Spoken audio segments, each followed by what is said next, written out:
Welcome in my channel class 10। आज हम लोग कुछ टॉपिक्स के बारे में पढ़ेंगे इवोल्यूशन से related, means evolution of eyes.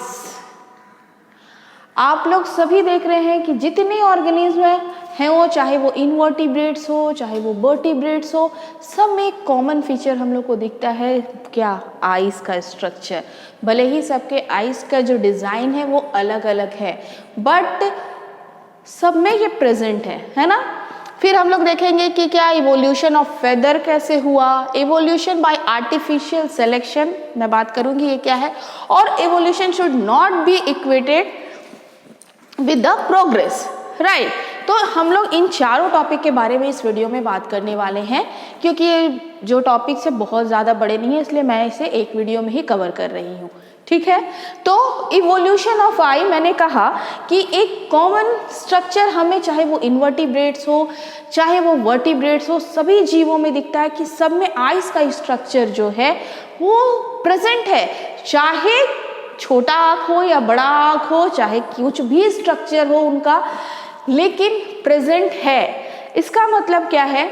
अगर हम लोग इवोल्यूशन में पहले वाले जीवों का स्टडी करते हैं तो हम लोग देखते हैं कि जो इवोल्यूशन हुआ आइस का, वो एक स्मॉल ऑर्गेनिज्म जो फ्लैट वॉर्म है, प्लानेरिया, उसमें एक स्मॉल सा डॉट लाइक स्ट्रक्चर दिखता है हमें, जो आई का स्ट्रक्चर है, वहाँ से स्टार्ट हुआ आई का इवोल्यूशन होना, ठीक है। और क्योंकि जब आई एनिमल्स, आई क्या हुआ, आया जब एनिमल्स में, तो ये एक ऐसा फीचर था जो ऑर्गेनिज्म के जीने के लिए बहुत ही ज़्यादा हेल्पफुल था। मीन्स आई से देखकर खाने के लिए सबसे पहले फूड का अरेंजमेंट क्या कर सकते हैं एनिमल्स, है ना। आँखों को, आँख से देखकर चीज़ों को करना और जीना आसान हो गया, तो इस अंग का इस्तेमाल काफ़ी ज़्यादा होने लगा।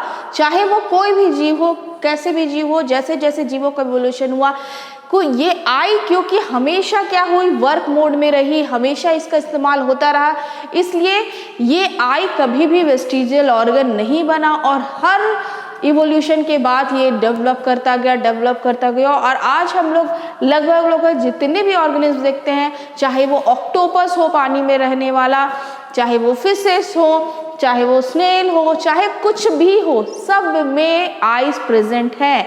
और चाहे यहाँ टेरेस्ट्रियल एनिमल्स हो, सब में क्या है, आइज प्रेजेंट है। इसका मतलब क्या कि जो फीचर हमारी बॉडी में आ जाते हैं ऐसे, जिसका इस्तेमाल हम लोग हमेशा करते रहेंगे, वो कभी भी खत्म नहीं होगा हमारे शरीर से, वो हमेशा डेवलप करेगा या उसी कंडीशन में रहेगा, बट वो कभी भी वेस्टिजियल ऑर्गन की ओर नहीं जाएगा।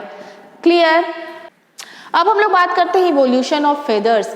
हम लोग जानते हैं कि रेप्टाइल्स आर्कियोप्टेरिस ऑर्गेनिज्म हैं जो कि कनेक्टिव लिंक बिटवीन है what, reptiles and birds. Means birds का इवोल्यूशन कहाँ से हुआ है? रेप्टाइल से ही हुआ है। तो स्टार्टिंग में क्या हुआ होगा? स्टार्टिंग में जैसे फॉसिल्स मिले हैं उसके हिसाब से हम लोग बात करते हैं कि फेदर्स का फॉर्मेशन होना रेप्टाइल्स में स्टार्ट हुआ था। किस लिए? अपने शरीर को गर्म रखने के लिए, ठीक है। अपने शरीर को, रेप्टाइल्स को ठंड से बचने के लिए उसके शरीर में क्या हुए, फेदर्स आना शुरू हुए। ऐसे बहुत सारे रेप्टाइल्स का फॉसिल्स मिला है जिसमें फेदर मौजूद तो थे बट वो उड़ नहीं सकते थे। इसका मतलब है कि फेदर्स का डेवलपमेंट उड़ने के लिए नहीं हुआ था। किस लिए हुआ था? ठंड से बचने के लिए हुआ था। लेकिन बाद में इवोल्यूशन के दौरान इसी फेदर का इस्तेमाल जो बर्ड्स है वो फ्लाई में करने लगे, उड़ने में करने लगे, और उन्हें ये ज़्यादा अच्छा लगा, और मतलब वो उस अंग का बार बार इस्तेमाल करते रहे, इसलिए वो क्या हुआ, पूरा ही फेदर्स डेवलप हो गया। और आज के बर्ड्स के जितने भी स्पीसीज है सब में ये फेदर्स पाया जाता है। तो फेदर ठंड से तो बचाने के लिए इसका हुआ था इवोल्यूशन, बट अब उसका दूसरा यूज है कि फ्लाई में भी बर्ड्स क्या करते हैं, इस्तेमाल करते हैं। थर्ड क्या है?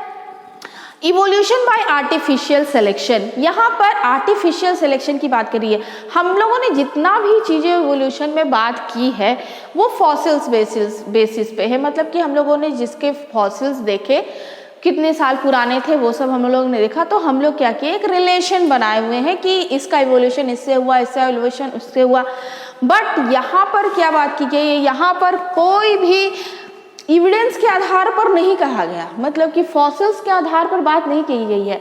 ह्यूमन बीइंग ने खुद क्या किया है, आर्टिफिशियली ब्रीड करवाया है गोभी के पौधों में, है ना, गोभी के पौधों में जो सबसे पहले पाए जाते थे, जंगली गोभी होती थी जो, उससे बहुत वैरायटीज के गोभी उगाए, लाइक कैबेज, कलीफ्लावर, ब्रोकली, केल, जैसा भी उनको चाहिए था ना, जैसा भी उनको चाहिए था। आप ये पिक्चर देखिए, ये देखिए, ये है वाइल्ड कैबेज। दिखने में कितना ये डिफरेंट है ना। कोई कह सकता है कि इसी से केल उगाया गया होगा, पत्तों के बीच की दूरी थोड़ी सी कम कर दी गई। Red cabbage, cabbage, broccoli, cauliflower, कोलाबेरी, इतने सारे वैरायटी के जो गोभी है वो कहाँ से उगा गए, सिर्फ वाइल्ड कैबेज से, जो बिल्कुल ही क्या है, डिफरेंट है ना, बिल्कुल ही डिफरेंट लग रहा है, इन सब से बिल्कुल भी देखने में डिफरेंट है। हम लोग कभी सोच भी नहीं सकते हैं कि ये वाइल्ड कैबेज से क्या किया गया होगा, ब्रोकली और कैबेज और ये सारी सब्जियां उगाई गई होंगी, है ना। केल तो तब भी लग रहा है कि हाँ चलो केल के एंसेस्टर वाइल्ड कैबेज हो सकते हैं, बट बाकी सबको देखकर बिल्कुल भी नहीं लगता है कि इनके जो एंसेस्टर है वो कौन रहा होगा, वाइल्ड कैबेज रहा होगा। तो इस पिक्चर के थ्रू हम लोग अगर देखें स्ट्रक्चर को, तो कोई भी एक दूसरे से मैच नहीं खाता है स्ट्रक्चर में, है ना, सभी कितने डिफरेंट है। तो ये चीजों का हम लोग विश्वास कभी नहीं करते कि एक जंगली गोभी से ये हो, ये इतने सारे वैरायटी ऑफ गोभीज निकले हैं।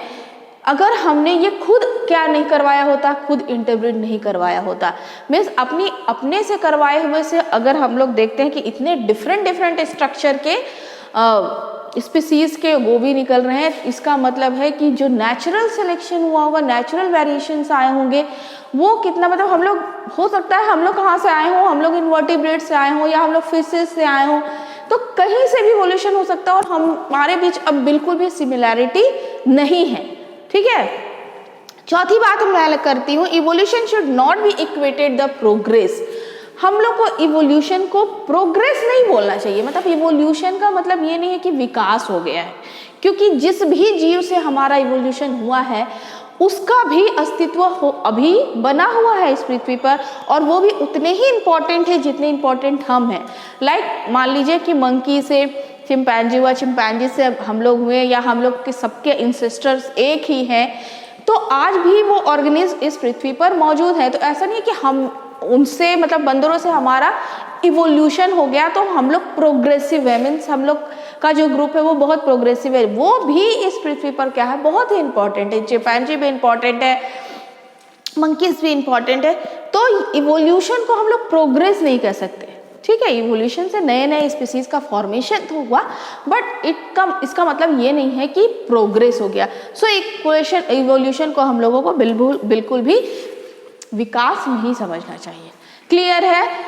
तो बच्चों आज के लिए इतना ही। नेक्स्ट वीडियो में मैं ह्यूमन इवोल्यूशन के बारे में बताऊंगी, और फिर कुछ एक्सपेरिमेंट के द्वारा साइंटिस्ट ने बताया है कि ओरिजिन ऑफ लाइफ कैसे हुआ इस अर्थ पर, हम लोग उसके बारे में डिस्कस करेंगे। Thank you.